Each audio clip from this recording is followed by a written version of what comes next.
137페이지로 들어가면은 자, 그러므로 이제 거기 이제 두 가지 이제 좀 요약하는 거 있죠. 오늘날 이제 많은 예배 이론가는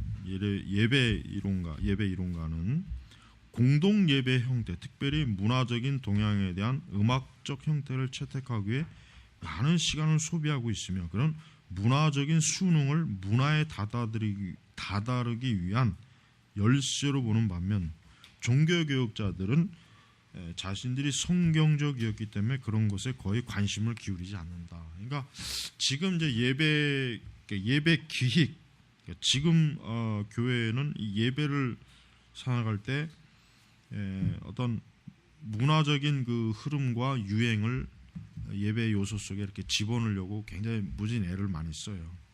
그런 걸 많이 따르고, 예전에 그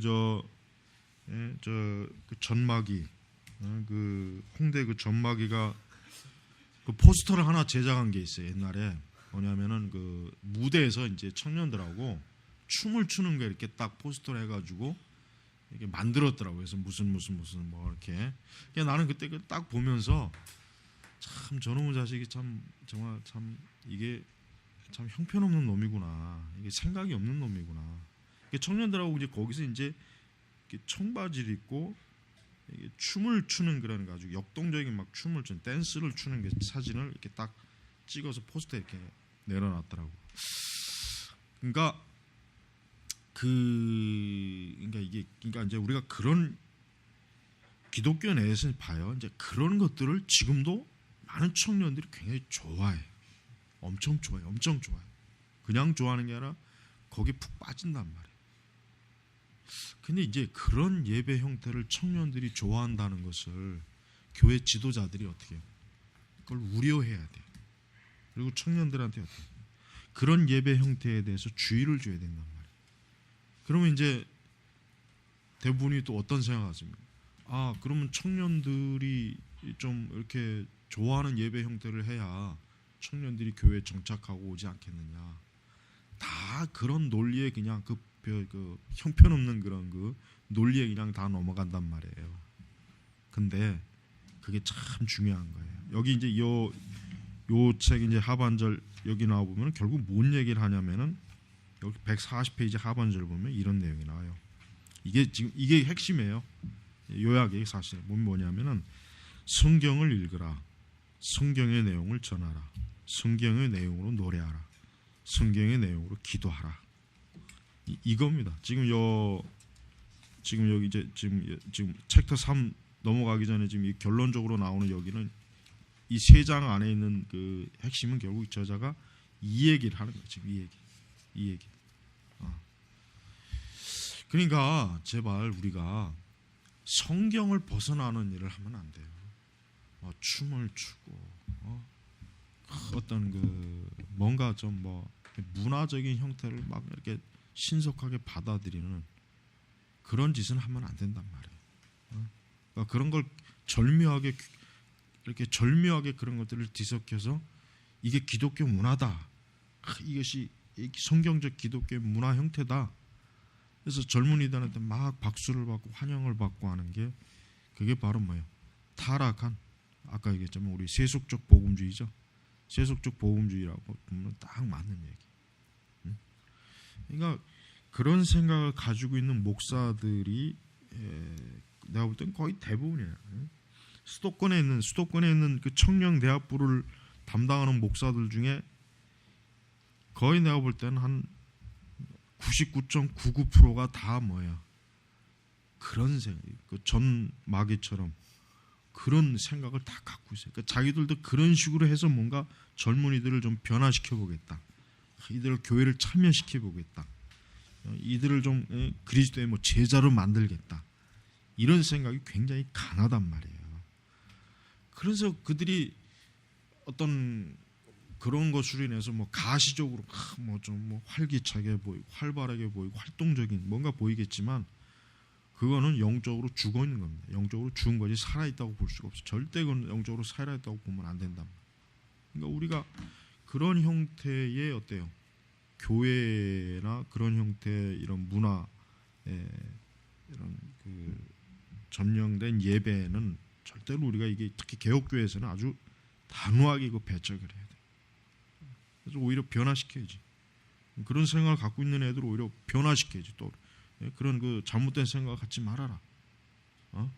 변화시켜야지. 그들의 왜 우리가 그들을 쫓아가면 안 되잖아요. 쫓아가면 안 되는데 그걸 쫓아가 추종한다 오히려. 그래서 하여튼 이게 주의해야 돼요. 다음 규정적인 원리에 의해서 장려되는 예배 종류에 대해 최근에 다음과 같이 이루어지는 일반적인 비판이다. 즉 역사적 개혁교회 예배라고 불리는 것이 대부분 북유럽 문화에서 타생된 것이며 교회를 과거 문화에 너무 밀접하게 묶고 있다. 이런 비평에 대한 답변으로 어떤 대답이 주어질 수 있는가? 이제 이게 아주 참 그러니까 이런 비판을 할 수 있겠죠. 하지만 개혁교회라고 하는 것도 뿌리가 유럽이 아니냐? 그러면 우리 한국이 왜 우리 한국식 문화에 접목시킨 개혁주의가 있으면 안 되느냐? 이런 생각을 하겠지만 그거는 잘못된 생각이라는 걸 이제 쭉 여기 이제 계속 이제 그 하반절부터 계속 나오는 거예요. 그러니까 마치 뭐요? 믿음을 통한 은총에서만 이롭게 된다는 교리가 16세기 유럽의 그 기원을 둔다는 오늘날 널리 퍼진 주장. 이게 맞습니까? 여러분 이신칭의가 유럽 문화에 뿌리를 둔 게 아니죠. 성경이란 말이에요. 성경. 마치 북유럽, 유럽 문화 거기에 뿌리를 둔 예배, 개신교, 설교, 교리 이것이지 않느냐라고 그렇게 저들이 반박을 하겠지만 그게 아니다 이거예요. 그게 아니다. 또 역사적 개신교 예배가 본질적으로 북유럽 주장이라는 역시 설득력이 없다 이거 설득력. 그렇죠. 5세기 전에 유럽에서 재주장된 역사적 예배 규칙들은 그 기원이 유럽적인 것이 아니다. 그 기본들이 유대교적인 것이다. 이것은 유럽 문화는 우리가 이제 역사적인 예배라고 말하는 것에 대해 영향을 주지 않는다고 말하는 것이 아니다. 다만 종교개혁자들과 후계자들은 뭐요? 하나님의 말씀에 따라 그들의 예배를 드리는 것만큼 자신들의 문화를 조화시키는 것에 관심을 가지고 있지 않았다. 그렇죠. 하나님의 말씀에 따라 그들이 예배를 드리는 것만큼 뭐예요? 자신들의 문화를 조화시키는 게 관심을 갖지 않았어요. 그런데 지금의 시대의 교회는 어때요? 문화를 어떻게 하면 조화를 시켜볼까에 굉장히 관심을 갖는 거예요. 이게 문제라는 거예요. 그러니까 말씀 자체에 관심을 갖고 거기에 전념을 해야지 왜 문화에 자꾸 신경 쓰냐. 그러니까 그 트로트를 부르는 목사도 똑같은 거예요. 뭐 세상 사람들이 좀 더 이해하기 쉽게 뭔가 좀 길을 더 열릴 수 있는 뭔가 그렇게 할 것 같으면 차라리 그냥 걸그룹을 만들어서 차라리 복음을 전하면 더 낫지 않겠어요? 그렇게 할 바에는. 그러니까 그렇게 시작하면 한두 끝도 없는 거예요. 그냥 교회에서 저 맥주를 차라리 만들어 거기다가 주 예수를 믿으라 라벨을 붙여서 판다든가 한두 끝도 없는 거 그런 식으로 하자면 근데 왜 그거는 왜 그렇게 안 하냔 말이에요. 이왕 할 바에 그렇게 되지. 그러니까 이 문화를 조화시킨다고 하는 사람들은요, 그 사람들은 자기 스스로가 지금 뭔 짓을 하는지 모르고 지금 그러는 거예요. 그러니까 자기들 스스로도 어떤 한도와 경계를 지켜고 있으면서도 그러면은 그 왜 뭐하려고 경계를 지키냐? 그것도 다 무너뜨려 버리지. 이렇게 말하면 그들은 할 말이 없는 거예요. 그러니까 이거를 좀 이해할 수 있어야 돼. 이거를 이해 못하는 인간들이 계속 헛소리하는 거예요. 계속 이상한 소리를 자꾸 궤변. 다 궤변을 지라고 궤변. 말도 안 되는 궤변이란 말이에요. 그게. 자, 그래서 개혁적 예배는 예배의 성경적 원리에 전념하는 역사적 개신교회가 있는 모든 상황과 문화에서 역할을 감당하고 지금도 감당한다. 그래서 우리는 이런 개혁적 예배, 그러니까 개혁주의적 예배, 우리는 이런 것들을 뭡니까? 더 온전하게 드러내는 그러한 예배가 우리 이루어져야 돼. 139페이지 보면은 그 중반에 보면은 거기 보면 필라델피아에 있는 이제 유명한 제 10장로교회에 분명하게 보인다. 이 교회는 1,000명이 넘는 회중이 역사적이며 개혁적인 개신교 예배에 참석하기에 매주일 아침마다 19세기에 지어진 매우 커다란 건물에 모인다. 그 건물은 라벤나에 있는 고대 교회를 건축적으로 암암리에 암시해주고 있다. 그 역사적이며 개혁적인 개신교 예배는 장엄하고 단순하고 하나님을 경건하게 찬양한다. 그 예배는 긴 성경 봉독, 전통적 찬양들, 그리고 유능한 필립 라이큰에 의해서 전해진 무게 있는 강해 설교와 더불어 누구든 언제 무엇을 해야 하는지 알고 있는 적절하게 짜여져 있는 정해진 순서를 사용한다. 맨 하번째 또 나와요. 성경을 읽고 성경의 내용을 전하며 성경의 내용으로 노래하고 성경의 내용으로 기도한다. 이게 바로 뭔가? 이것이 바로 전통적 이 교회, 우리 개혁주의적 예배의 하나의 그 전형적인 그러니까 왜 이것만으로 예배가 이루어질 수 없다고 믿느냐 이거예요. 이것만으로 예배가 되어지는 거예요. 왜 젊은 애들을 만족시키기 위해서 락과 댄스와 춤으로 예배를 더럽게 그렇게 해야 젊은 애들이 그러면 신앙생활 하느냐? 기독교를 그들이 믿을 수 있겠는가? 그렇지 않아요. 그건 오히려 더 방해하는 거지. 왜 우리가 성경 자체를 드러내는 일에 왜 이렇게 주저하느냐 이거예요. 너무 문화의 그 어떤 그 완전히 그냥 노예가 돼가지고 이런 게 들어가지 않으면 예배가 이루어질 수 없다. 이런 게 되지 않으면 예배가 청년들이 또 교인들이 좋아하지 않는다. 이렇게 저들이 마음을 먹고 있다면은 그거는 뭐 진짜 더 이상 구제할 수 없는 그런 예배. 자, 그래서 우리 142페이지로 넘어가면은 자, 만약에 예배가 하나님과 만나는 것이라면 그것은 경건한 것이 아니고 무엇이겠는가? 개혁적 예배를 가장 특징적으로 나타내는 것은 다른 것이 아니라 바로 하나님의 위대함을 경외한다는 것이다. 위에 언급된 모든 목사 회중은 다음과 같은 올드의 말에 동의할 것이다. 개혁적인 예배 예식 유산이 우리와 동시대의 개신교 교회에 할 수 있는 가장 크고 유일한 공헌은 하나님의 장엄하신 주권에 대한 생각, 경외감, 순전한 존엄성, 예배는 무엇보다 하나님을 찬양하는 데 사용되어야 한다는 것을 확신한다. 그렇습니다. 이게 바로 우리의 개혁주의적 예배의 가장 중요한 핵심적인 유행. 그러니까 우리의 예배가 시대와 문화의 그 조류에 따라서 가볍고 또 마치 무슨 어떤 연예 기획, 문화 공연을 보는 것 같고 또 가벼운 말투, 어떤 교리도 없고 어떤 무언가를 좀 드러내주는 어떤 그런 진지함도 없는 그러한 예배와 그러한 설교, 그러한 찬송은 어때요? 예배를 망쳐놓는 거예요. 예배를. 그래서 그런 예배는 예배라고 부를 수가 없는 거예요. 자, 우리 챕터 3으로 규정적 원리, 최근의 비평에 대한 응답에 보면은 기독교 예배의 놀라움은 다음과 같은 사실이다. 즉 우리가 하나님이 세우신 방법으로 그분께 나올 때 우리는 그분이 무궁무진하다는 것을 알게 되고 그분을 알고 예배하기를 원하는 우리의 갈망이 더 커진다는 것을 발견하게 돼 있다. 자, 제임스 몽고머리 보이스가 이제 소천하기 얼마 전에 1996년에 이제 기록. 자, 제임스의 특징적이면 그의 주된 관심이 신학적인 동시에 찬미적이라는 데 있다. 하나님에 대한 지식은 그분을 예배하라는 갈망을 북돋워주고 예배는 하나님에 대해 좀 더 깊은 지식을 가지도록 장려해준다. 장려해준다. 그래서 이런 결국은 우리의 예배가 하나님에 대해서 더 많이 바르게 알려주지 않는다면 우리 예배는 뭐예요? 온전한 예배가 될 수 없는 거예요. 그래서 신학교 교과 과정에서는 우리가 이 예배에 대해서 이제 가르쳐 줘야 돼. 근데 이제 지금 생각해 보면 그래요.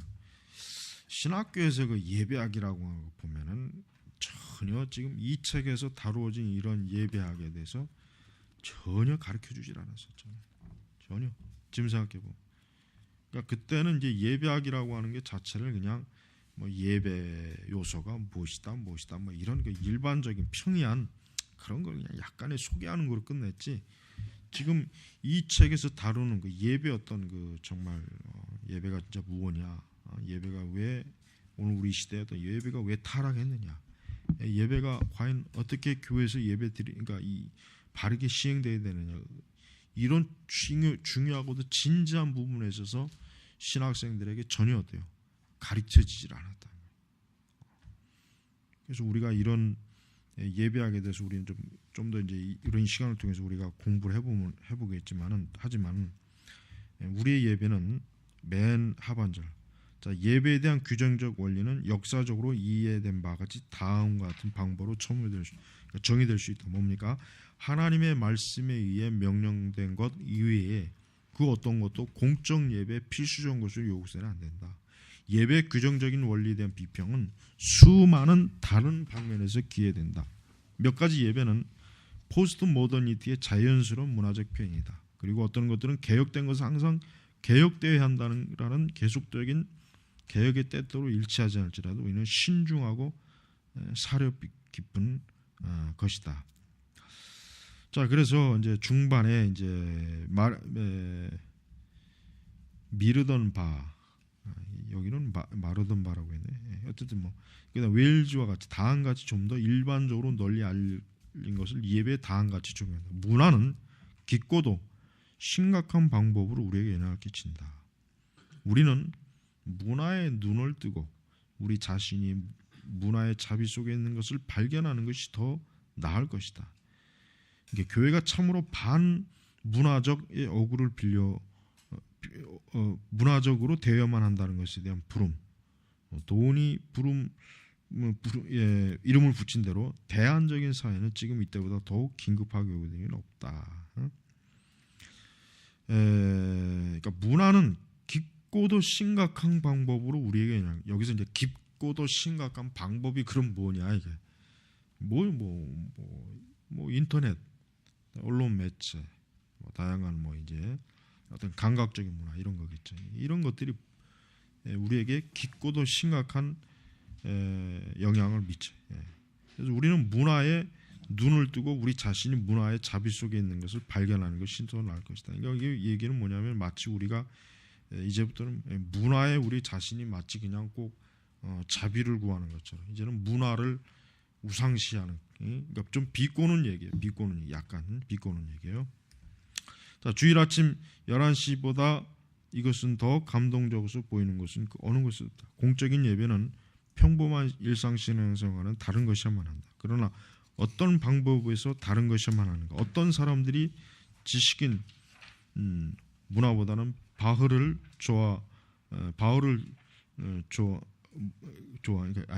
지식인 문화로서 간주하는 어떤 경우를 제시하는 것은 상대적으로 쉬울 것이다. 그런 경우 단순한 편견보다는 어떤 근거에 대해서 이루어갈 필요가 있다.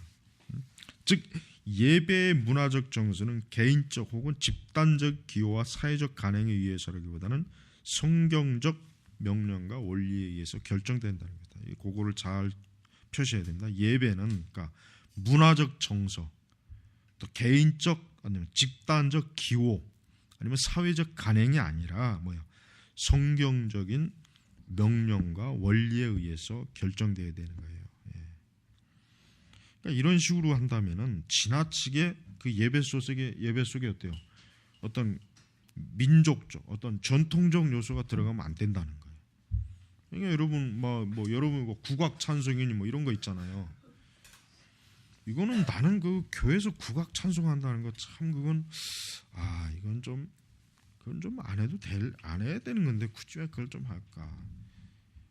근데 그래서 이제 그 어떤 개인적 기호, 그러니까 이제 개인적 기호라고 하는 것은 이제 목회자가 이제 이렇게 특히 보면 이제 음악을 좋아하는 목회자들이 보면은 이 예배 속에 이 찬양을 많이 집어넣어요. 그러니까 자기가 음악을 좋아하니까 뭐 성가대도 뭐 그냥 화려하게 꾸미고 뭐 오케스트라도 만들고. 그러니까 그러니까 나는 목사가 음악을 좀 안 좋아하는 사람이 목사가 된다고 생각해요. 목사가 되려면은 음악을 좀 안 좋아했으면 좋겠어. 음악을. 루터는 물론 뭐 음악을 좋아했지만 칼빈은 또 별로 음악을 그렇게 좋아하지는 않았던 것 같아요. 그러니까 음악을 좋아하는 목사들이 대체로 보면 예배를 망쳐버려요. 이 인간들이 음악 그 예배 자체를 자기 분위기와 기호에 맞춘 예배로 완전히 변화시켜버려요. 근데 그런 교회들이 다 온전한 교회냐? 그런 교회들이 다 문제가 많은, 교리적으로 탈선하는 교회들이에요. 전부 다. 그러니까 음악을 좋아하는 목사가 되면 안 돼요. 말씀과 교리를 좋아하는 목사가 돼야지. 음악을 좋아하는 목사 치고 나 이제까지 제대로 된 목사 본 적이 없어요. 나는.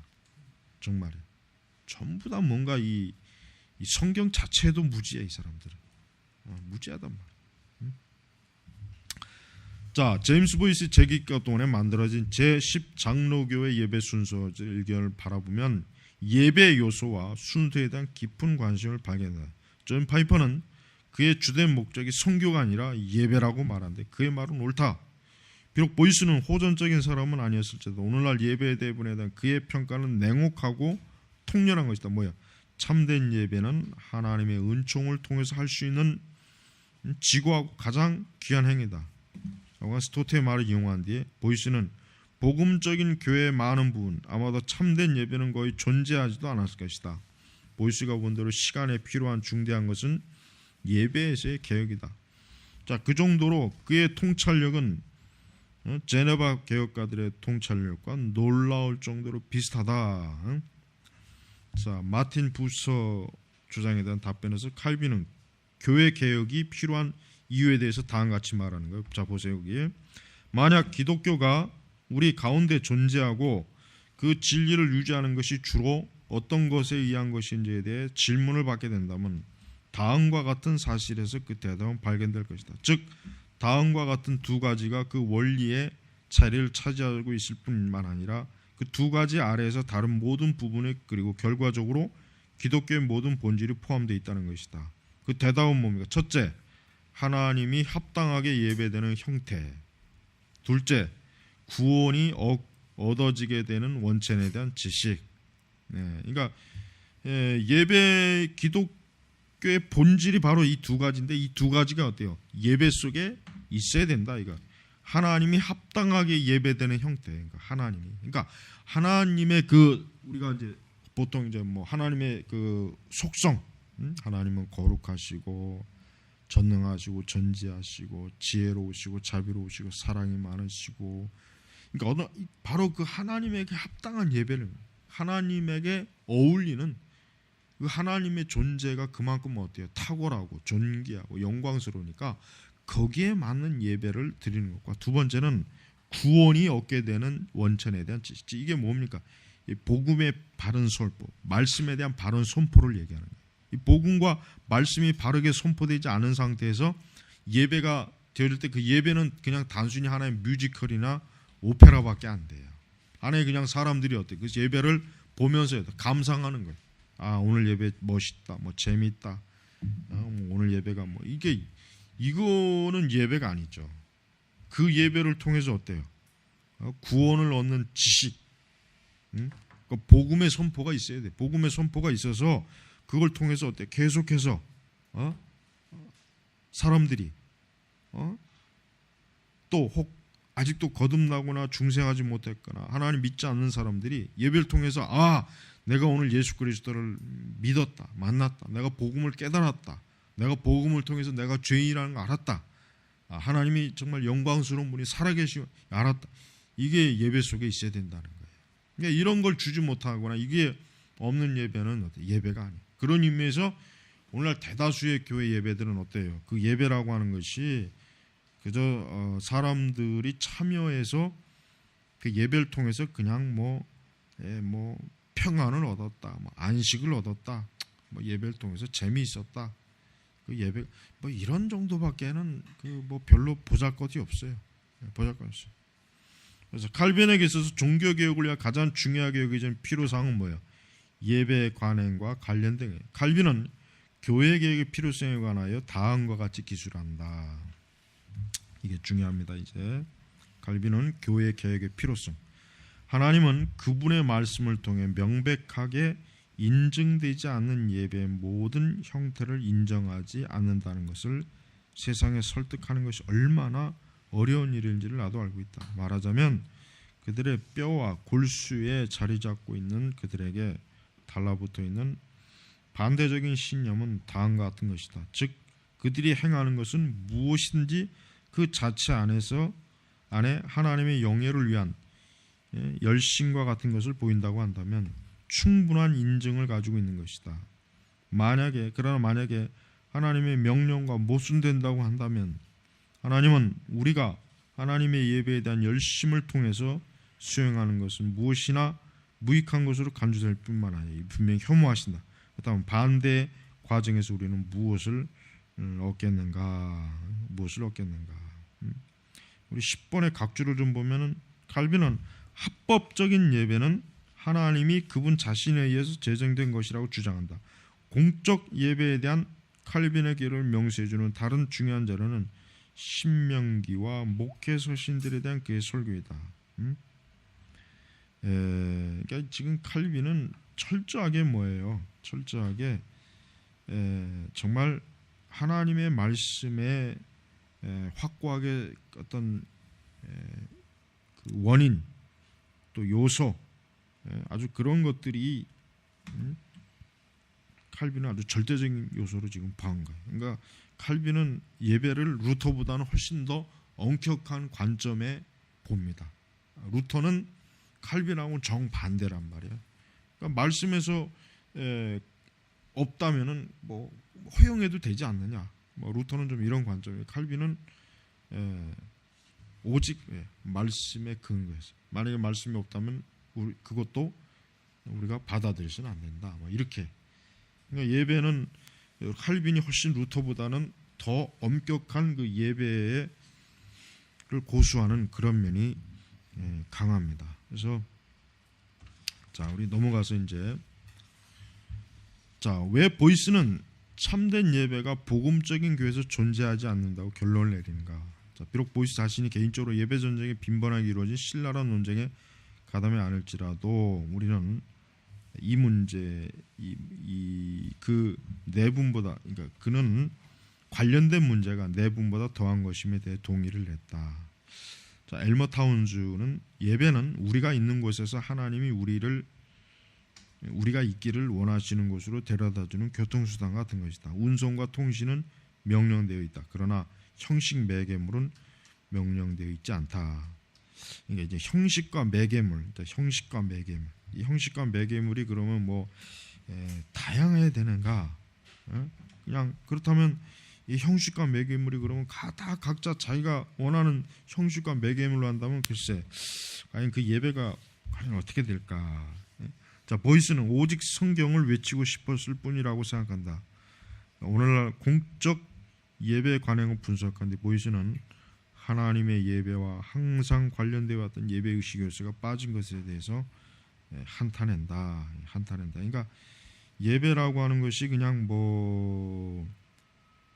지금 대다수 교회 예배라고 하는 게 사실 우리나라 복음주의 교회 형태들의 예배는 내가 볼 땐 거의 천편일률적이거든요. 그래서 사실은 예배 순서가 화려하게 로마 가톨릭이나 성공회처럼 화려한 의식을 막 제정하거나 거기에 막 이렇게 그렇지는 그런 교회들은 사실 거의 없어요. 근데 다만 그런데 내가 이제 보면 답답한 예배가 뭐냐면 이제 전통적으로 이제 우리 개신교 예배들이 이제 주일날 보면 이제 성시교독하고 이제 담례송, 성가대 이게 아주 딱 규격화된 정형화된 예배 순서가 있는데 이제 그런 예배 순서를 좀 빼면 어떤가? 그러니까 예배를 보통 내가 볼 땐 웬만한 주일 교회는 주일 예배가 1시간 반 정도 걸려요. 한 12시 20분이나 30분에 끝내. 근데 그 중에서 거의 한 3, 40분이 뭐가 차지하느냐? 전부 다 뭐가 차지합니까? 뭐 성가대, 뭐 교동문, 뭐 어떤 그다음에 뭐 이제 뭐 대표기도, 그다음에 뭐 이제 그런 게 거의 보면은 한 30분 이상을 차지하는 것 같아요. 내가 볼 때. 근데 과연 그게 좋은 것인가? 그러니까 될 수 있으면은 한 15분 안에 첫 순서는 다 끝내버리고 15분 정도에서 한 50분이나 한 55분 정도의 설교가 끝나고 나머지 시간에 그냥 시간을 딱 예배를 끝내버려서 한 시간을 딱 맞추는 게 더 낫지 않겠는가, 이런 생각도 내가 좀 해봐요. 그러니까 너무 예배 순서를 그냥 막 장황하게 짜는 거 있죠. 딱 주보 보면 이게 이 예배가 언제 끝날까, 난 그 생각부터 해. 이게 예배가 언제 끝나냐 이게. 그러니까 너무 그렇게 장황한 예배는 사실 좋은 게 아니에요. 장황한 예배를 절대 드리지 말아요. 그러지 말고 될 수 있는 한 아주 중요한 요소를 들어가고, 그러면서 간결한 요 순서를 지키면서 말씀이 가장 많은 비중을 차지할 수 있게 하면 제일 좋아요. 그게 제일 좋습니다. 자, 지금 근데 오늘 지금 요 책은 이제 제임스 보이스의 지금 요 책 자체가 뭔 책입니까? 제임스 보이스를 어때요? 추모하기 위해서 이제 그 저자들이 이제 지금 쓴 책이란 말이에요. 그러니까 제임스 보이스의 이제 예배관에 대해서 이제 다루면서 지금 이 글이 지금 진행이 되는 거예요. 그래서 우리는 그러니까 하나님을 예배하는 방법을 통제하고 감독하는 성경의 고난에 대한 전적인 헌신, 그리고 또 다른 한편으로 현대적인 것의 교만과 그 현대성이 과오를 혐오하는 것에 대해 맞서는 칼빈적이며 개혁적인 전통을 존중하는 것이다. 그래서 다음은 이제 첫 번째, 다음과 같은 질문이 제기된다. 성경은 우리가 하나님을 공적으로 예배하는 방법에 대해서 말하는가? 하나님의 말씀 안에서 받으실 만한 예배 형태를 말해주는 원리가 있는가? 몇몇 가지는 필수적이고 몇몇 가지는 부수적인 것으로 이루어진 예배 요소가 받으실 만한 예배로 구성을 되는가? 예배에 대한 규정적인 원리는 같은가?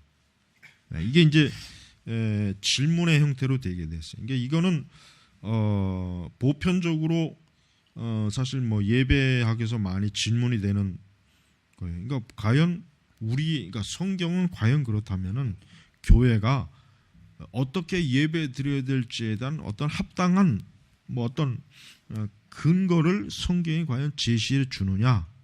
사실은 뭐 초대 예루살렘 교회가 어떻게 예배를 드렸을까? 그 예배 순서는 지금 없잖아요. 사실은 없단 말이에요.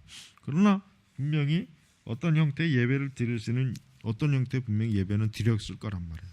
그렇지만 이제 그 시대 이제 그 초대 그 교회에 대한 그 관련된 그 책들을 읽어보면 초대 교회는 주로 이 성만찬을 많이 했죠. 성만찬을 주로 하고, 그러면서 이제 복음의 말씀, 이제 더 이상 어떤 구약의 제사가 아닌 이 복음의 말씀을 어때요? 부지런히 증거해가면서 사람들에게 어때요?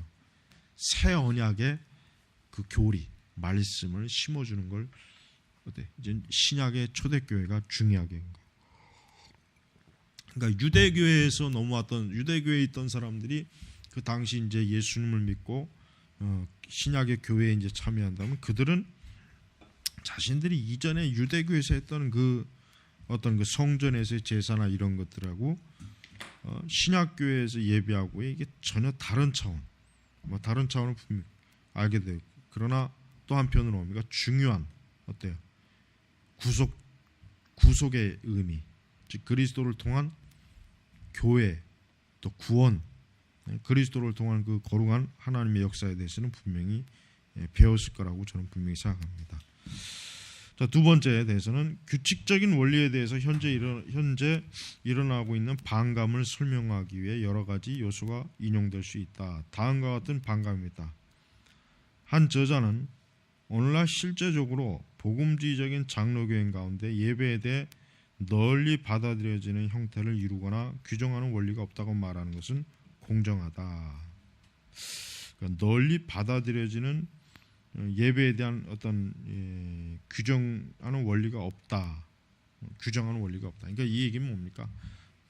규정하는 원리가 없다는 얘기는 결국은 각 개교회마다 아니면 뭐 교단마다 각자 자기들이 원하는 형태의 예배를 마음껏 드릴 수 있는 자유가 있다. 그러니까 어떤 예배에 대한 규정된 것이 없기 때문에 굳이 뭐 그거를 이제 주장하지 말아라 뭐 이렇게 이제 얘기도 할 수 있어요. 자, 그러나 복음주의적 장로교주의가 공적인 예배에 대한 그 전통으로부터 점점 분리되어 가는 것 같이 그 교리적인 지주가 되는 노선에서도 멀어져 간다는 것을 부인할 수 없다. 교리적 지주가 되는 노선에서도 그랬죠. 그러니까 교리를 떠난 예배 의식, 교리를 떠난 설교, 교리를 떠난 신앙 형태는 뭐 당연히 뭐 예배에 영향을 크게 미칠 거예요.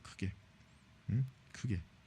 예수 그리스도의 부활과 그 예배는 순전히 취미와 같은 기호의 문제이기 때문에 우리는 지난 2000년으로부터 배울 것이 아무것도 없다고 말하는 사람들에게 C.S. 루이스의 어구인 연대기적인 속물근성을 적용한다. 여러분, 예수님의 부활과 예수님의 부활, 그분의 승천, 구속, 십자가, 이거는 기호의 문제가 아니죠. 이거는 기호의 문제가, 이거는 뭡니까? 복음의 핵심의 문제, 복음의 핵심. 그러니까 예배에서 이것이 없다면은 그 예배는 예배가 될 수 없는 거예요. 그의 메시지와 신앙 고백과 또 찬송과 성도들의 자기의 신앙을 고백하는 것, 거기에서 이것이 없다면 그 예배는 그냥 그냥 예배 놀이밖에 안 되는 거예요. 예배는. 그러니까 우리가 예배를 무엇보다도 목회자들이 좀 정신을 차려야 될 게 뭐냐면, 뭐 아까 계속 얘기되는 거지만은 자기가 좋아할 만한 형태가 예배가 아니라 어떤 것이 진짜 복음을 드러내는 예배냐, 어떤 것이 복음을 명확하게 깨닫게 할 수 있는 예배냐, 이거를 좀 깊이 본인들이 좀 연구하고 생각한다면 나는 예배가 그렇게 막 뒤죽박죽 그렇게 되지 않으리라고 생각해. 자, 그래서 이제 그 150페이지 보면은 150페이지 믿음과 실천의 문제. 그다음에 멜랑이톤, 우리의 개혁적 선조들을 위해서 멜랑이톤이 종교개혁의 공식적 원리로 부른 오직 성경을 이용한 것을 생각해보는 방법을 통해 이루어졌다. 이런 고려를 통해 개인과 공동의 삶 모두에서 하나님의 법의 자리에 인간적으로 기원되는 규칙을 부과할 수 있는 율법주의에서 양심이 자유롭게 된다. 근본적으로 문제는 양심의 문제이다. 청교도적인 사고방식, 그리고 여기서 그들의 생각은 아주 절묘하게도 성경적이었기 때문에 성경적인 예배의식에 대한 주된 관심은 양심의 문제다. 에드먼드 클라우니는 다음과 같이 바르게 지적한다. 칼빈과 웨스터민스터 성직자들에게는 양심의 자유가 가장 중요한 문제이다. 어떤 공공단체적인 행위는 방향을 요구한다. 그리고 공동의 공적인 예배도 예외는 아니다. 그래서 규칙적인 원리는 다음과 같은 두 가지로 중요하다. 첫째, 교회는 예배자에게 그들이 무엇을 할 수 있고 없는지를 강요할 힘이 없다. 단지 교회는 모든 기독교인이 어떤 주어진 문제에 대해서 성경이 명하는 것을 따라야 한다 중요한다. 자, 마틴 루터가 쓴 그 책 제목이냐면 규정된 원리는 기독교의 자유에 관한 것이다. 그 규정적인 원리만이 예배에서 참된 기독교를 방어할 수 있다. 폭정에 대한 교회 경향은 그 폭정에 대항하여 지속적으로 보여될 필요가 있다. 이것은 근본적으로 중요하다. 자, 둘째로 우상 숭배에 빠지는 경향이 있다. 우상 숭배. 칼빈이 인간의 마음을 우상을 만들어내는 영원한 공장이라고 할 때 그는 성경의 증언을 잘 집어넣었다. 그러니까 예배 자체도 우상 숭배를 조장하는 예배가 될 수가 있어요. 사실 오늘날 교회는 우상 숭배 예배가 저는 절대자라고 생각합니다. 사실 우상 숭배 예배가 아닌 교회가 얼마나 있겠어요. 거의 대다수 우상 숭배하는 교회입니다. 그러니까 그들의 예배 속에는 뭐예요? 인간이 우상 숭배를 하고자 하는 의도가 예배 속에 다 스며드는 거예요. 예배 속에 다 스며드는 거예요. 그래서 우리가 이런 우리의 예배 원리에 있어서 우리가 정작 하나님께 예배한다고 하지만 그 예배가 우상 숭배가 될 위험이 있지 않나. 그러니까 대다수 뭐 대형 교회가 이제 좀 거의 보편적으로 대형 교회 예배들을 가만히 지켜보면은 과연 이 예배가 진짜 하나님을 위한 예배냐, 아니면 사람을 위한 예배냐. 또 이제 젊은 애들, 특히 뭐 젊은 청년부 예배들을 가만히 볼 때도 똑같아요. 청년부 예배들 자체도 과연 그들이 예배가 과연 엄밀한 의미에서 어떤 이 예배가 과연 하나님이 기뻐하시는 예배 될 수 있겠는가? 이게 우상이 배제된 예배가 될 수 있겠는가? 제일 중요한 문제는 또 목회자의 설교가 성경을 제대로 가리키지 않는 설교라면 그 설교는 그 예배는 뭐예요? 완전히 다 우상으로 빠지는 거예요. 완전히. 그리고 이제 지금의 설교 관점은 어때요? 복음이 아니죠. 복음이 아니야. 철저하게 인간 중심의 설교예요. 그러니까 사람을 중심으로 설교가 이게 이미 벌써 작성이 돼 있어요. 그리스도나 하나님 중심적 설교가 아니라. 그러니까 교리가 없으니까 그렇죠. 교리가. 그래서 우리가 예배를 이제 이렇게 예배 순서, 또 예배 어떤 그 전체적인 그 규정을 볼 때 자칫 잘못하면 우상 숭배가 될 수 있다. 오히려 하나님을 예배하는 것이 아니라 하나님의 영광을 모독하는 될 수도 있다. 이런 참 아주 큰 주의력을 가지고 예배를 해야 돼요. 자, 잠깐 쉬고. 참 어려운 거예요. 이게 지금 문제라고 생각해요. 왜냐하면 이게 어떻게 보면 주관적인 그 요소가 될 수 있기 때문에 그래서 이게 좀 어렵지만, 그러나 이제 성경을 더 깊이 연구하고 교리적으로 더 정말 잘 익힌 사람들은 이런 부분에 있어서 지혜롭게 잘 할 수 있다는 겁니다. 그러나 그런 그 그런 기초력, 그런 토대가 없는 사람들은 어리석은 분별이겠죠. 그다음에 참 잘못된 판단이 들어가겠죠. 그게 위험한 것입니다. 자, 외면 신앙 고백서에 있는 이 진술은 그 당시 일반적인 청교도의 생각을 반영한다. 그렇습니다. 우리가 웨스터민스터는 청교도들의 신앙 고백제라고 이름을 붙여도 돼요. 그냥 웨스터민스터 신앙 고백서라고 하지만 그 거기다 별칭으로 청교도 신앙 고백서라고 해도 틀린 말은 아닙니다. 그래서 존 게리가 이제 청교도적 사고 방식을 다음과 같이 기술하죠. 옛 영국 청교도는 그 무엇보다도 하나님께 영광을 돌리는 사람들이었고, 그런 영광을 돌리는 가운데 그들이 보기에 좋은 것을 행하지 않았으며 하나님의 말씀을 자신이 드리는 예배 규칙으로 삼으면서 하나님 보시기에 좋은 것을 행하였다. 그러니까 청교도들은 하나님의 말씀을 두려워한 사람들이죠. 그들은 하나님의 말씀에 대한 너무나 깊은 정말 아주 전적인 숭고한 그 믿음을 갖고 있었기 때문에 그들에게서 하나님의 말씀을 넘어선다는 것은 감히 상상도 할 수 없는 일이에요. 감히. 자, 하반절에 그러니까 이제 그 외면 신앙 고백서 2장 21절 21에 1다시 그 부분을 거기에 대한 평가가 뭡니까? 자, 이 견해에 따르면 하나님이 받으실 만한 예배는 하나님 자신의 뜻에 따라 그분의 영광을 높이려는 목적에 의해 제정한다. 17세기 청교도에게 그 매체는 메시지였고 예배 형태는 결코 부수적인 것으로 고려될 수 없다. 우리가 예배 드리는 방법은 좋은 것이든 나쁜 것이든 어떤 모습이든지 결국 신학적인 선입관을 반영한다. 그렇습니다. 이게 문제예요. 그러니까 어떠한 신학인가에 의해서 예배 드리는 방식이 확실히 변해요. 확실히 변하고 내용도 변하죠. 내용도 변해요. 그러니까 이제 정통 청교도 개혁 신학을 배운다면 우리의 예배가 분명히 거기에 따라서 형성이 되고 그 예배 속에 있는 내용과 심지어 순서까지도 분명히 그것을 반영합니다. 그러나 자유주의 신학과 오순절 이런 잡동사니 신학을 배운다면 어때요? 역시 동일하게 영향을 미치는 거예요. 그러나 중요한 것은 뭡니까? 하나님의 성품 자체를 반영하는 것이다. 그러니까 예배가 사람들이 기독교인들이 드리는 예배를 보고 하나님이 어떤 분이라는 걸 알게 됩니다. 그게 중요하잖아요. 그러니까 성경에 뭐라 그랬습니까? 하나님은 어지러움의 하나님이 아니요 질서의 하나님이라고 그랬죠. 그 얘기는 뭐예요? 예배가 무질서하고 교회가 무질서하면 세상 사람들이 하나님을 볼 때 어떻게 볼 거예요? 아, 하나님이라는 신은 잡신이구나. 그냥 뭐 무당 수준에. 근데 지금 우리나라 한국의 오순절 은사주의가 어때요? 하나님을 그런 식으로 지금 비추고 있어요. 그래서 그게 큰 문제라는 거예요. 그러니까 지금 우리나라 교회 개혁을 시키려면 어떻게 됩니까? 오순절 은사주의를 2단으로 정확하게 딱 규정해야 돼요.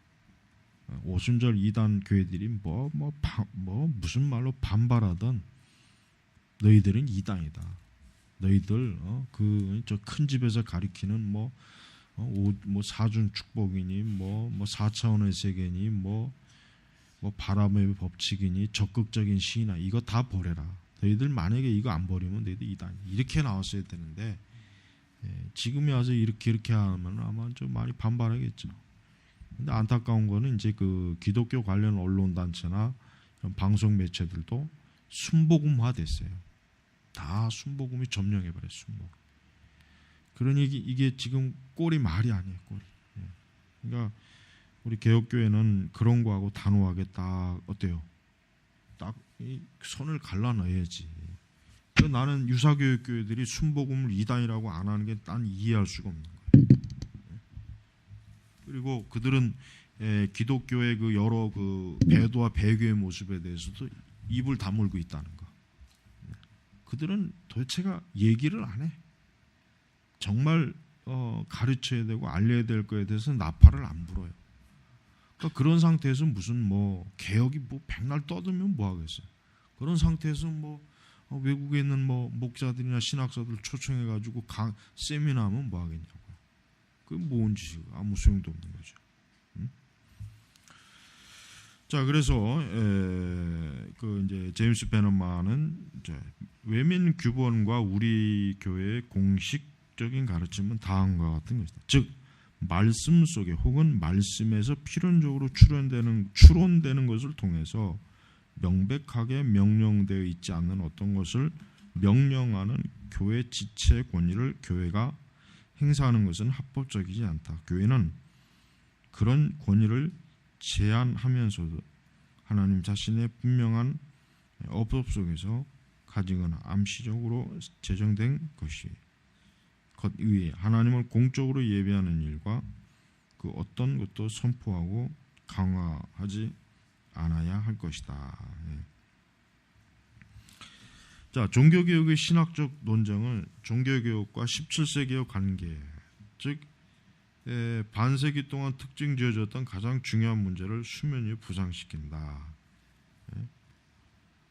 17세기의 그 청교도들은 16세기의 종교개혁의 그 중요한 요소들을 저들은 그대로 다 받아들입니다. 그대로 받아들여서 그거를 교회 개혁의 원동력으로 기초로 어떤 이론 신학적인 그 바탕에 쫙 이렇게 저들이 이제 깔아놓습니다. 자, 패커와 호튼 데이비스에서 이 두 사람은 이제 청교도 연구의 대표적인 두 사람인데, 칼빈과 녹스는 규정적인 원리에 대한 청교도적 표현이 자신들에게 실제적으로 시작되었다는 것을 잘 깨닫지 못했을지라도 실제로는 그들에게서 비롯된 것이다. 그렇게 얘기할 수 있습니다. 외민 신앙 고백서에서 소중히 간직된 17세기 교리의 형식과는 칼빈에게서 나온 것이다. 칼빈이 아니었으면 이런 신앙 고백서가 나올 수 없겠죠. 칼빈 고백서가 아니었으면. 그것의 예종론, 원제 이유설, 후정론. 그러니까 예종론도 원제 이전이냐, 원제 후냐, 이것도 논쟁이 많이죠. 자, 그것이 예종론, 아니면 혹 원제전 예종론, 그런 거기서 이제 율법의 역할, 구원의 확신, 다른 많은 문제를 할지라도 칼빈과 웨스터민턴 사이에 넘을 수 없는 커다란 간격이 존재하는데 비판의 공명이 있는 것이다. 우리는 칼빈에게로 좀 더 일찍 돌아가면 갈수록 더욱 좋을 것이다. 이 비판적인 공격은 또한 예배에 관련해서 제기할 수 있다. 적절한 예는 제네바가 17세기 영국 청교도적인 영국에서 실행된 안식일의 몇 가지 의에 잘못 그려진 담을 넘을 뭐 하나 빠진 것 같아요. 넘을 수 없는 커다란 간격이 증언을. 그렇지만 17세기는 칼빈이 의도하지 않았던 방향으로 규정적인 원리를 받아들인 경우인가. 자, 여기서 이제 고어는 이 문제에 대해 예배 규정에 대한 칼빈의 견해는 성경에 의해서 보증되는 어떤 형태의 예배에 대한 자유로 형성이 되었다. 칼빈은 무조건 이유 여하가 없어요. 성경에 의해서 보증돼야 돼. 칼빈은 하여튼 꼬장꼬장하게 하여튼 성경에 의해서 자기가 뭐 발견할 수 없으면 자기는 그거 뭐 절대 인정 못한다. 이게 하여튼 칼빈이 하여튼 고수하고는 아주 굉장히 중요한. 그래서 그의 칼빈 신학 전체, 그의 주석에서도 특히 잘 나타나요. 항상 성경에서 무언가를, 그러니까 성경의 어떤 근거와 원리를 찾는데 굉장히 칼빈은 열심히 해요. 주석도 그런 바탕에서 연구하는 것이고 설교도 마찬가지고. 자, 그래서 언약적 상과 일관성 있는 것은 무엇이든지 간에 허용되는 것이다. 루터주의와는 달리 이 원리는 금지되지 않은 모든 것을 허용하지 않는다. 루터의 원리는 긍정적인 방향을 충분히 말해주고 있지 못한 것이 사실이다. 자, 외민 예배 규정 원리와는 달리 이 원리는 예배의 어떤 특별한 형태, 요소에 대해 보증하는 어떤 명 혹은 논리적인 요구를 필요하지 않는다. 웨스터민스터 형식은 너무 제한적이다. 그러니까 외민 자체가 교리 신앙 고백서가 뭡니까? 말씀에 근거해서 교리를 작성한 거지 말씀에 없는 것을 교리화한 게 아니에요. 반대로 카톨릭은 뭐예요? 그들은 말씀에 없는 것을 무엇으로? 전통으로 교리화시킨 거예요. 이게 차이라고. 이게 큰 차이란 말이에요. 그러니까 우리가 이 개혁하지만은 우리가 이제 막연히 개혁이란 말을 뭐 좋게 쓰면 안 돼. 왜냐하면 그 개혁이 하나님의 말씀에 근거하지 않으면 그 개혁이 될 수가 없어요. 오히려 나쁜 개혁이죠. 나쁜. 교회를 더 해롭게 만들고 교회를 더 어렵게 만드는 그냥 그만 개혁이 돼버려 가지고 문제가 커져요. 칼빈은 사소한 문제의 범주에 예배 의식과 의례를 포함할 것이라 주장하기 때문에 고어는 칼빈이 청교도적이며 급연적인 원리를 통해서 인식되는 것보다는 다른 어떤 요소를 포함하기를 원했던 것이라고 말했다. 고어는 그 요소가 때때로 예배의 중요한 부분 혹은 요소가 될 수 있다. 자, 그래서 칼빈에 대해 좀 더 주의 깊은 분석은 다음과 같은 결론이 있다. 칼빈이 마음에 가지고 있었던 것은 어떤 특별한 날에 대한 축전 혹은 아마도 예를 들어 주기도문을 말하는 것 같은 예식의 어떤 부분에 대한 것이었다. 결론에 이르도록 해준다. 17세기 성직자들이 이런 문제에 대해 동의하는 것은 어렵겠지만 그러나 그 어디에도 이런 예배의 요소이거나 요소가 아니라는 것을 논의는 없다. 결국 외민 신앙 고백사 예배 모범을 채택한 스코틀랜드 교회가 이제 전형적인 존 낙스에 의해서 이제 스코틀랜드 칼빈의 칼빈이 주장한 장로교 체제를 스코틀랜드는 어때요? 국가 전체 교회가 다 받아들인다죠. 다 받아들이죠. 그러니까 예민 신앙 고백 예배 모범에서 채택한 것은 당연히 스코틀랜드밖에 될 수가 없어요. 그리고 영국은 청교도 내부에서 장로교주의를 주장한 사람들이 없었던 건 아니지만 그러나 그들의 주장이 실제적으로 그게 나타내지는 못했어요. 그러나 이제 스코틀랜드는 낙스 자신이 제네바에서 칼빈에게 거기서 이제 그와 함께 있으면서 그 장로교 체제 원리를 아주 철저하게 배운단 말이에요. 그거를 그대로 스코틀랜드에도 이식시켜요. 그래서 아주 뭐 스코틀랜드 장로교회는 굉장히 가장 이 칼빈주의 그 모습을 완벽하게 볼 수 있는 그런 체제예요. 자, 그래서 결국 자, 넘어가서 이제 규정적인 원리를 열성적으로 지지하는 사람들이 그들의 견해 이 문제에 대해 루터주의, 그 동맹자, 잉글랜드 국교주의를 포함하고 있습니다. 이 문제는 가장 첨예하게 느껴지게 된다고 패커는 생각한다. 패커는 루터 성공회적 권위에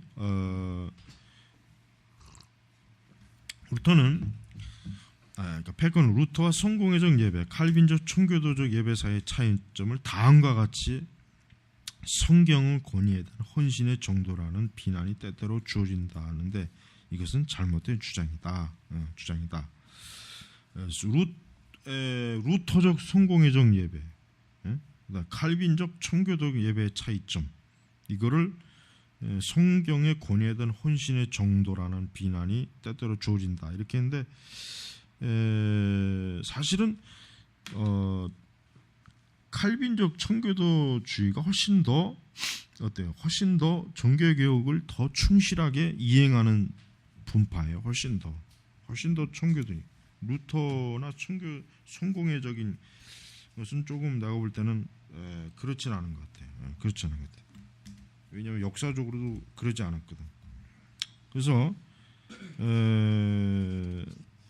패커가 이제 말하죠. 이 문제를 언급하는 좀 더 참된 방법은 다음과 같이 말하는 것, 즉 기독교인과 교회 삶의 모든 국면에 있어서 성경의 권위와 충족성은 기독교인과 교회 삶 모두의 공통적인 초대였다. 그러나 그 양편은 이 원리가 어떻게 적용되어야만 하는지에서는 동의하지 않았다.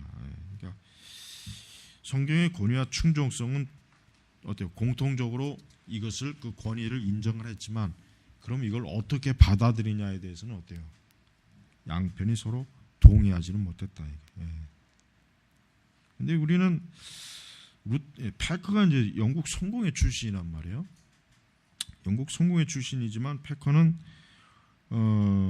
청교도를 좀 굉장히 넓고 깊이 연구한 사람이기 때문에 우리는 패커가 어떻게 보면 더 예리하게 봤다고 할 수도 있어요. 어떤 면에서는. 그래서 자, 패커는 예배에 대한 루터교와 성공의 접근법과 청교도적 차이는 교리적이보다는 해석학이다. 이제 이렇게 봤다는 거죠. 이렇게. 그러니까 대적이라기보다는 친구 사이 불일치. 그러니까 넓은 테두리 안에서 분명히 같은 종교개혁적 테두리 안에 있으니까 어떤 견해 차이라고 해야지 이거를 너무 지나치게 막 적대적인 방식으로 이걸 대립시키는 걸 패커는 좀 싫어한 거예요. 패커는. 그래서 패커가 말한 바와 같이 규정적인 원리가 엘리자베스 1세에 승계된 청교도적 혁신이라고 말하는 것은 전적으로 잘못된 견해이다. 칼빈은 제네바에 있는 교회 용도를 위해 자신의 세례 집례를 형태를 다음과 같이 부록으로 썼다.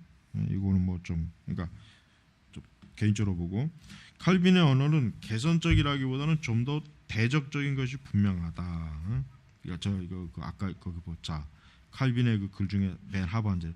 첫째, 명령되지 않은 것은 무엇이나 우리는 선택할 자유가 없다. 둘째, 교화를 목적으로 하지 않는 것은 무엇이나 교회 안으로 받아들여져서는 안 된다. 그러니까 칼빈은 굉장히 좀 엄격하죠. 아까 얘기했죠. 계속 칼빈은 아주 그 성경의 그 울타리를 넘는 거를 굉장히 칼빈은 싫어했어요. 두려워했어요. 그러니까 그거를 절대로 하나님의 뜻이 아니라고 그렇게 이제 여긴 거예요.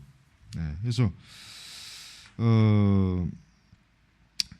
자, 제10 장로교에서 이루어지던 예배 순서가 북미에 있는 어떤 동료 장로교인들에게 고민거리가 되었던 것 같다.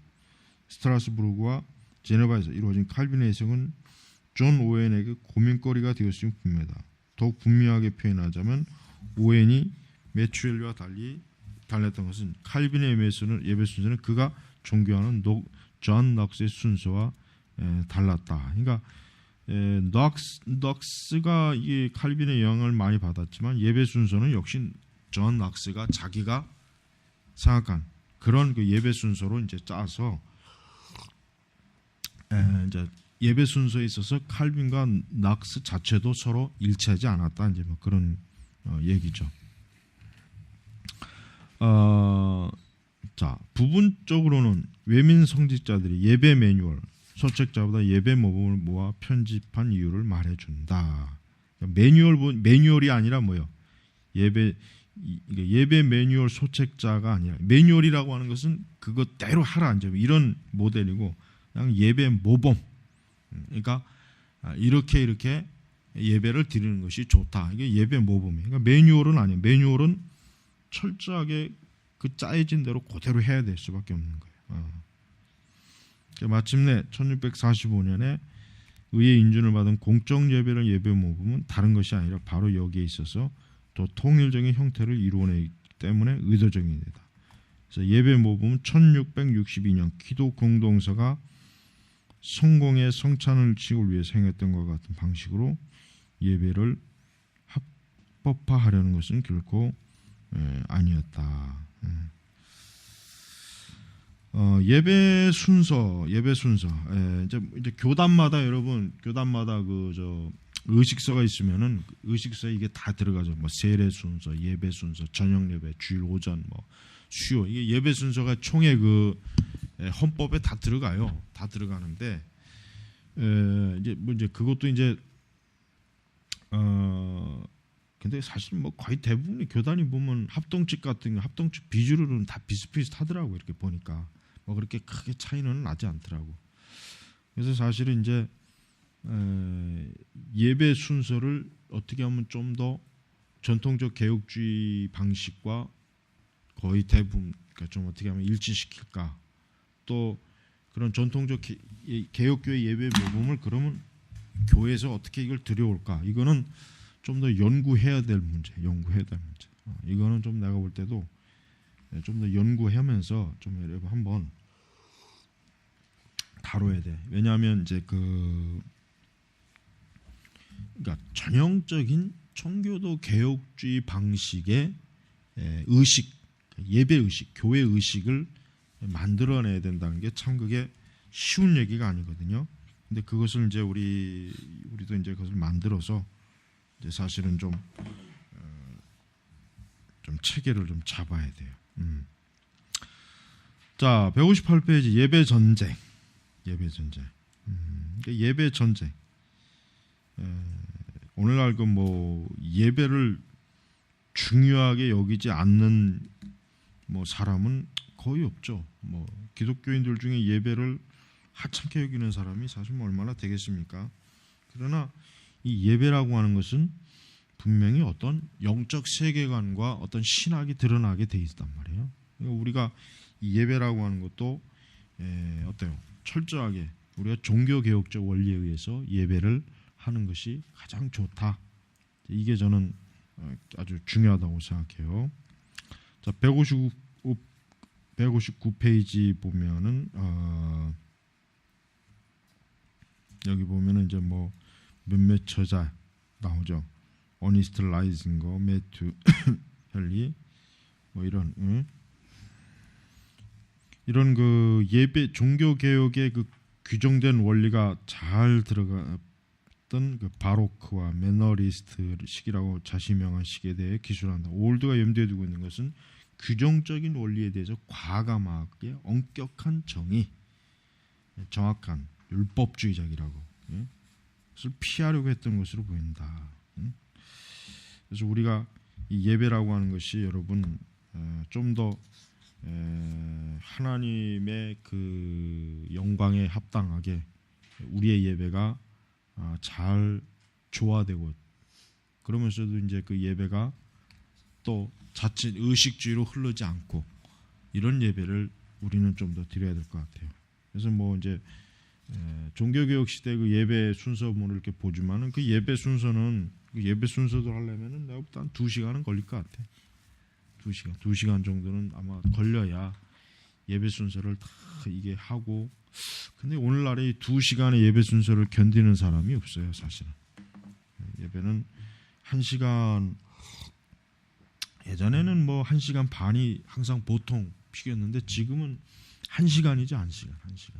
지금은 이제 1시간. 그러니까 예배 시간에 그 과거보다는 예배 시간이 확실히 상당히 줄어든 것은 사실이. 그러니까 그건 그만큼 오늘날 예배 자체가 뭐라 그럴까, 더 좀 뭔가 성도들의 영혼을 더 깊이 다루는 일에 좀 실패하지 않았나. 그리고 이제 신자들 마음속에서도 예배보다는 다른 거에 더 많이 그 마음을 뺏겼지 않나, 이제 그런 생각이 들어요. 두 번째, 이제 최악의 종류 율법주의. 이 율법주의라고 하는 것은 뭐 우리 예배 속에 침투한 죽은 형식, 뭐 죽은 형식이라고 봐도 됩니다. 죽은 형식.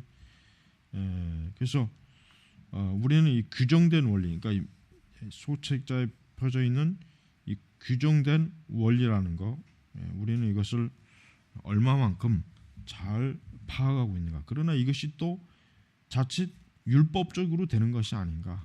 그러니까 이렇게 예배를 안 드리면 예배가 아니야, 막 이런 식의 이제 혹시라도 또 내부적으로 그런 것들이 또 성립되는 것이 아닌가, 그런 생각도 할 수 있어요. 하반절에 권위에 완강하게 저항하는 것은 우리 포스트 모던 사회의 특징을 형성한다. 마치 고백적 복음주의 교회가 행했던 것 같이 우리 모든 외관적 모습에서 도덕률 폐기론주의가 만연이다. 우리가 여기서 목도하는 것은 사실상 권위주의적 구조를 오늘 우리가 받아들이기 어려웠던 것을 보여준다. 그 공적 예배라고 하는 것도 철저하게 어때요? 철저하게 그 예배가 첫째 하나님의 권위, 그다음에 두 번째 그 예배를 집례하는 목회자의 권위에 의해서 이제 예배가 세워지는 것입니다. 그래서 신자들은 자신들이 하나님께 올리는 예배가 어때요? 그 예배 순서 자체 몰입되면 안 되고 그 예배를 통해서 내가 하나님께 영광을 올린다. 내가 하나님의 참 사랑을 깨닫는다. 하나님의 복음의 사랑을 깨닫는다. 이런 예배가 돼야 돼. 그런 예배. 그런 예배가 되지 않는다면 그 예배는 뭐 온전한 예배라고 할 수 없죠. 161페이지 보면은 이제 상반절에는 오직 성경으로만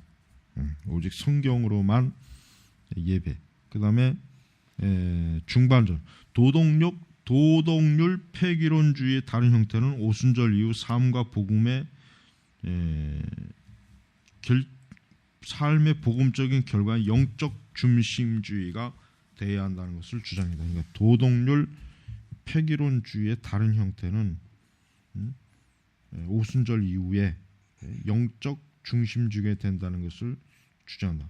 어떤 예배를 규정을 묻는 것은 근본적으로 성령의 활동을 소멸시키는 이런 근거로 토대로 해서 개방성 있는 예배 경험을 열어주는 열쇠, 또 그거를 어떤 기독교 행위를 위한 뭐 어떤 정해진 규칙, 뭐 그거를 이제 또 얘기하고 있습니다. 자, 조세 플래츠의 상황윤리. 조세 플래츠의 상황윤리는 이게 뭐 1960년대 사신신학하고 아주 뭐 쌍벽을 이루었던 대표적인 기독교 내에서 논쟁이 됐던 문제입니다. 즉 우리가 어떤 새로운 방법으로 예배드려야만 하는 가능성에 대해 문을 여는 것을 요청으로 상황적인 실제는 훨씬 더 복잡하다. 예배의 목적은 그 방향이 바꿔주고 있다. 하나님 대신 예배의식이 모두 가능한 매력적인 것을 만들려고 시도한다. 그러니까 예배라고 하는 게 뭐 하나님이 중심인데 예배 목적이 뭐 사람이 대표적으로 윌로크리닉이야말로 뭐 이제 구도자 예배. 이 예배가 누구를 위한 예배냐? 이 예배가 어떤 원리에서 드려지느냐? 이걸 얘기하는 겁니다. 자, 여기서 마치죠. 오늘은. 자, 기도하겠습니다. 하나님 아버지 감사합니다. 오늘도 저희 하루가 참 주어진 시간을 이렇게 공부하면서 또 지냈습니다. 주님 감사합니다. 우리가 배운 것 이상으로 저에게 지혜와 명철을 주셔서 하나님의 진리를 더 존귀하게 참 배우고 가르치는 저희 모두가 되게 하소서. 감사하며 예수님의 이름으로 기도 올립니다. 아멘.